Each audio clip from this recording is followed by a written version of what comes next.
Hong Kong Direct is your weekly racing wrap full of news, views, previews and special guests. Coming up on the show today, we're looking back on the BMW Hong Kong Derby and glory for Golden 60, Vincent Ho, Stanley Chan and of course Francis Loy as well.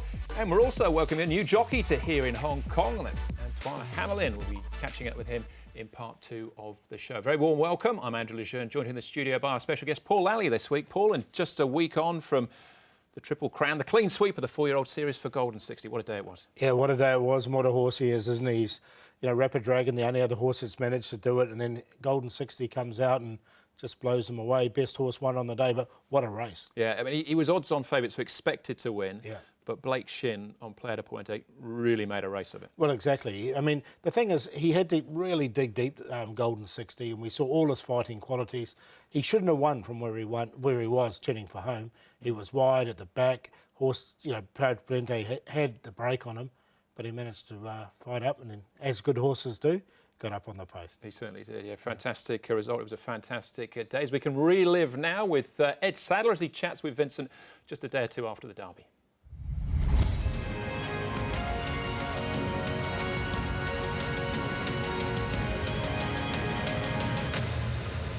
Golden 60's a length away. He's the only danger. Playa del Puente, still a length. Golden 60. He's running out of time. He's coming now. Golden 60 drives. He's won it. Golden 60 has joined Rapid Dragon in a thrilling Derby win.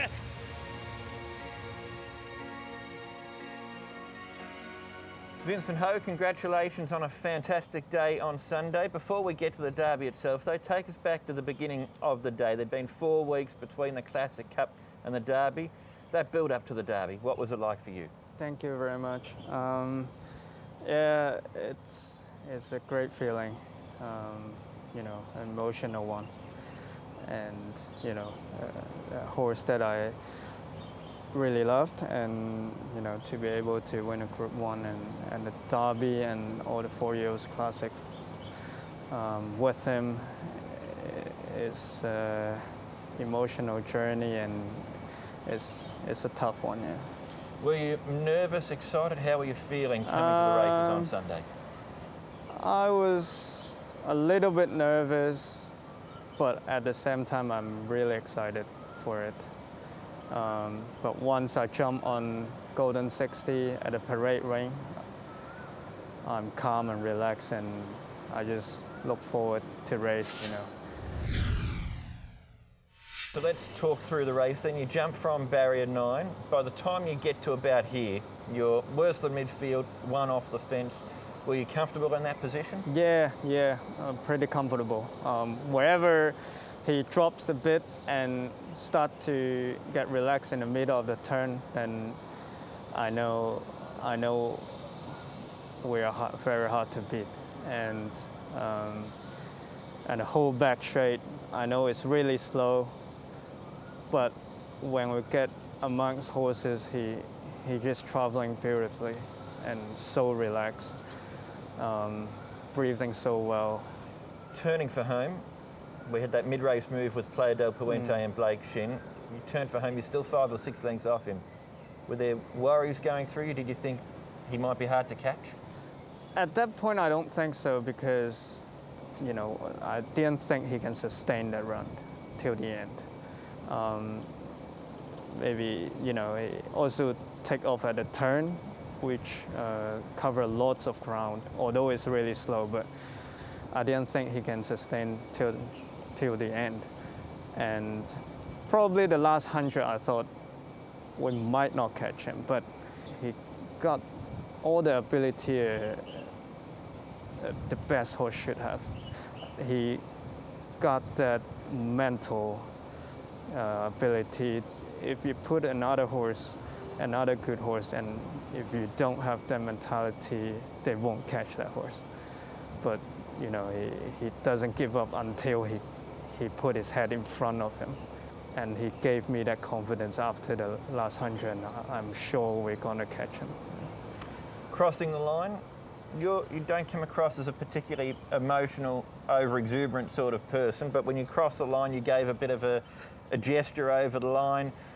When you know you've won the Derby, something that you would have dreamed of, no doubt, what was going through you then? Relief. You know, it's quite a lot of pressure too. You know, of course, it's the best horse in the field, you can say, but it's not an easy race to ride. I'm really happy for the horse and the whole team. They've been worked really hard to look after this horse. Your Derby's always going to be unique for other reasons as well too. No crowd due to the coronavirus and what's going on all around the world. Yeah. For you to be a homegrown hero, winning the Derby, what's a tough time for Hong Kong? Yeah. What's that like for you as well? You know, it's been a really negative energy sort of year for Hong Kong. And in the past few months for the world as well. We're in a difficult time, I know, but I just hope, you know, with our spirit, with Hong Kong people's spirit, and me, Golden 60, you know, and the whole team that work hard, I hope we can, you know, sort of bring some positive energy and inspire people, and you know, just keep their energy up, and you know, don't be too negative at the moment. Well, Vincent, it was a pleasure to watch what you're able to accomplish on the track. First local jockey in a long time to win the Hong Kong Derby, clean sweep the 4-year-old series, second horse to ever do that. Congratulations, well done. Thank you very much. Yeah, it was certainly a wonderful day. And just touching on what Ed and Vincent were talking about there, and Vincent saying that, you know, the negative energy, but hopefully this is a positive thing. Sorry is probably the wrong word to use, but I do feel sorry the fact he didn't have the big crowd there, because they would have just gone absolutely crazy. Didn't get the sort of the ride in the BMW, but they've still got the 3 legs, the 4-year-old series in the bag as well. Yeah, exactly. I mean, the rule when Pakistan Star came down the outside, they would have seceded that, because there was, you know, he was in a hopeless position, let's be honest. Well, and the amount of ground he made up, the way he hit the line, that rule would have been amazing, you're right. But look, we're just pleased we're racing, I think. Maybe just a quick word on some of the beaten horses. Player de Buenda, easily a career best for him, largely down to Blake's you know, ride there and what he did. More than this was the other big runner for Francis Lloyd. He had first and third in the Derby. Yeah, great result for Francis as well. I mean, Lucky Bubbles has been his biggest sort of horse up until this stage, and then he's come out and run first and third in the Derby. Just managed to get 2 good horses in the 1 year.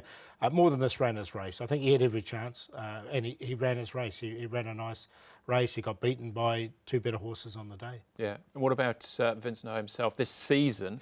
Last year he was winner of the Tony Cruz Award as the local leading rider with 56. He's on 45 already, with still 30-odd meetings to go. Yeah, you can just look at those stats there. 11.8% win rate compared to 9 last season. 32.8 compared to 30, so he's just on an upward trajectory. We thought last season he'd really come into his own and been the most improved, but he's just taken it to a next level this year. Yeah, and the stables that have provided him the most winners, or he's ridden most winners for, are Francis Loy, Ricky Yu, and Casper Founds, his old boss. Francis Loy and Ricky Yu, the top 2 in the trainers title race. That tells a story of itself. It does, doesn't it? And it's good actually. The trainers race is really interesting, as is the jockeys race this year. So it's quite exciting all around. So it's Vincent has just been having a great season. Just very quickly, going on from this, they've got 2 choices: Champions Mile or QE2, Mile or 2,000 metres. What do you think they'll do if they go ahead? Yeah, it's a tricky one for them. Well, it's a good problem to have, to be honest. I mean, we've seen in the past Ambitious Dragon where they come out of the Derby and they've gone 2,000 metres. But this horse with that natural turn of foot, wouldn't be surprised if they had a crack at 1,600. All right, which would mean probably a crack at Waikuku and Beauty Generation as well. We'll see Beauty Generation in part 2 of the show. We're off to a break though. We come back, we're looking ahead to the weekend action and catching up with our new jockey here in Hong Kong, Antoine Hamelin.